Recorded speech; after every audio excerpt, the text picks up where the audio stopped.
Ready to get into 2000 AD but don't know where to start? Keep watching. With a catalogue the size and breadth of 2000 AD, it can be difficult pinpointing a place to begin. And even if you're a seasoned graphic novel aficionado, 2000 AD can be a challenge. It's a different type of comic, and many of its best strips are written in bold opposition to the idea of noble, self-sacrificing heroes. So in this video we'll be going back to the start and picking 5 characters whose stories everyone should read, as well as providing links to some essential books. And we're not going to talk about Judge Dredd here, if only because we've already done a video about him, which you can watch by clicking the link on screen. Think of it like pre-reading, but with more punching. And just before we get started, remember to hit the link in the description so you can download the free 2000 AD app, complete with a stack of free comics you can read right now. And if you are new to the channel, why not subscribe and ring the notification bell for more features just like this one. Here's where to begin with 2000 AD. 2000 AD is at its best when it challenges our expectations, and that's why Nemesis the Warlock is the perfect place to start if you want to understand the wry, subversive nature of the galaxy's greatest comic. Here the villains look like humans and the hero is a fire-breathing demon. I don't know if you could hear the air quotes around hero, but I promise they're there. The universe is falling under the xenophobic control of the star-spanning Termite Empire, a future version of Earth that represents humanity's worst bigotries and a place that makes Megacity 1 look like Butlins. The alien sorcerer Nemesis becomes the self-appointed leader of the revolutionary forces that oppose them, but as ever, even his motivations aren't entirely selfless. And as grim as that all might sound, Nemesis is funny. It's a smart, satirical look at how awful humans can be, and one that hides its savagery beneath comedy that's blacker than a bin bag of tears. It's also home to one of the most deliciously evil villains in comic history, the fanatical Torquemada, whose catchphrase "Be pure, be vigilant, behave" became so widespread it was graffitied on the Berlin Wall. Even among a library of titles that encourage readers to question authority, Nemesis the Warlock stands apart.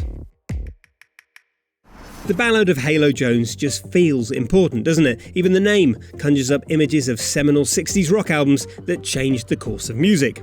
And similarly, if you love graphic novels, it's not a case of if you'll read Halo Jones, but when. The story's impact is at odds with how ordinary the hero is. Halo is an every woman thrust into a series of events that upend her otherwise unimportant life. It's also a staggering bit of world building full of specific jargon and cultural commentary that makes the 50th century setting feel fully fleshed out. And even though it's an old story set in the far future, there's loads here that still feels relevant. Youth cults have cranial implants that hypnotise them with a perpetual drumbeat. Wealthy areas openly boast about shooting poor people who wander into the wrong zones. And as wild as that all sounds, the Ballad of Halo Jones resonates because it feels so ordinary. Halo isn't special or different or touched by destiny, and that's why she's such an inspiring character. At first glance, you might think you know what Sláine is all about: muscles, slaughter, high fantasy adventure. And while it does have all of that and more, the Horned God provides a different take on heroism. It explores the differences between matriarchal and patriarchal societies. It gives us a hero who's encouraged to question his motivations, and it provides a very modern warning about the danger of trying to control everything in our lives. Now, that doesn't mean there isn't room here for axes and battles and absolute chaos, and the scale of the finale makes Lord of the Rings look like 2 sickly boys fighting behind the bike sheds. But there's a depth to the story that will surprise anyone unfamiliar with the comic. It's packed with nuggets of Celtic folklore and historic fact, and there's a depth and richness to the mythology that makes Sláine feel like we're reading an account of something real and lost, rather than just another fantasy epic. And, as you can probably tell by now, the artwork by the legendary Simon Bisley almost engulfs you. The Horned God is a kaleidoscopic, dreamlike experience that feels like a place you've visited, not a book you've read.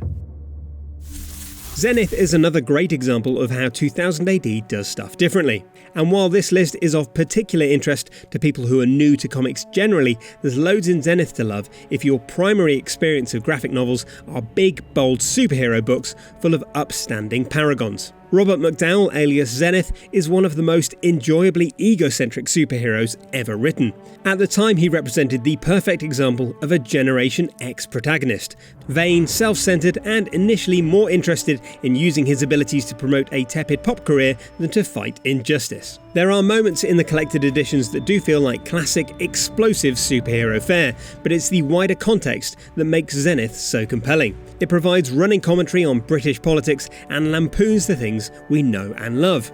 Few things sum up Zenith better than millionaire media tycoon Scott Wallace, who bears more than a passing resemblance to Richard Branson, sharing his plans for world domination while wearing a comic relief novelty red nose. It's touches like this that elevate Zenith from a familiar story to something that feels like a unique, revealing product of its place and time.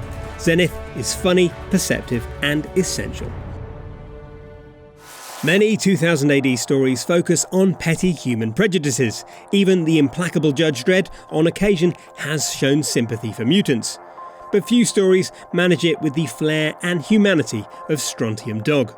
The story follows Johnny Alpha, essentially an intergalactic bounty hunter with mutant powers that allow him to see through walls and read minds. Here, mutants are forced to live in ghettos and work as search-destroy agents, hunting down criminals too dangerous for standard law enforcement. Each story follows a compelling bounty of the week approach, with Johnny usually overcoming overwhelming odds thanks to a mix of advanced technology and dogged determination. There's a staggering level of invention here, even for 2000 AD.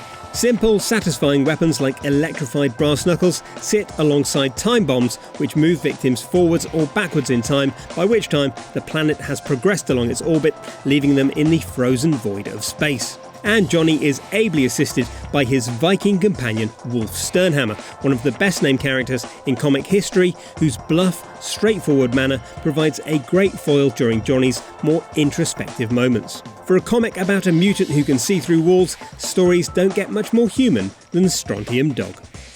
And there you have it. In truth, this list could have been twice as long, and even narrowing this down to 5 options was a challenge. And with that in mind, we'll give a farewell shout out to Rogue Trooper, Firekind and Nikolai Dante, all of which are worth checking out if you're keen to take your 2000 AD education even further. All the links to the essential collections are in the description, and don't forget to hop over to 2000ad.com and grab the free app while you're at it. Thank you for watching.